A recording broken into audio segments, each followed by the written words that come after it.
sommes jeudi 24 juillet 2025. Mesdames et messieurs, bonjour et bienvenue sur cette revue de presse du quotidien national Les Soirs.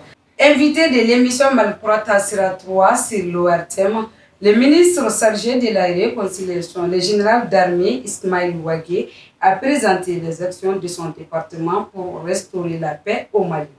Il est revenu sur la dénonciation de l'accord pour la paix et la réconciliation au profit du dialogue intermalien et a abouti à un projet de charte pour la paix et la réconciliation. Il a également évoqué l'intégration des ex-combattants, la réparation des victimes et la mise en place du centre pour la paix et l'unité. Les matériaux de construction connaissent une instabilité des prix. Au moment de cette présentation, les prix de la tonne de ciment variaient entre 110 000 et 125 000 francs CFA. Cela s'explique par plusieurs facteurs: difficulté d'importation, accès limité aux matières premières et faible capacité de production. Face à un besoin annuel estimé à 4,5 millions de tonnes, les cimenteries maliennes n'en produisent qu'environ 3,5 millions. Vous pouvez découvrir les autres raisons sur notre site lesor.ml. Le Premier ministre, le général de division Abdoulaye Meiga, a reçu le 23 juillet le vice-président des opérations de paix Tougol, Bill Laitol, en présence du ministre des Mines. Les échanges ont porté sur les réalisations de la société et son partenariat avec les Mali.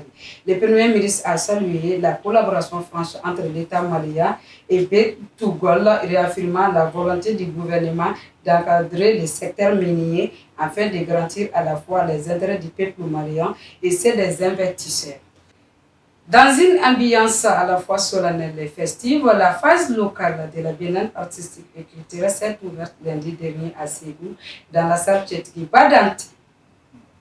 La cérémonie était présidée par le préfet du cercle Daouda Diarra, en présence du maire Nounou Diarra et de plusieurs invités. Le directeur régional de la culture, Adam Traoré, a salué la forte mobilisation et félicité la commission d'organisation. Parmi nos expatriés figure le jeune Yacouba Silla qui, après avoir raccroché les crampons en 2023 et entamé une reconversion, s'est engagé lundi dernier avec l'Union nationale des footballeurs professionnels UNFP en France en tant qu'entraîneur adjoint de l'équipe dirigée par Landry Chauvin. C'est la fin de cette revue de presse. Merci de l'avoir suivi et à la prochaine.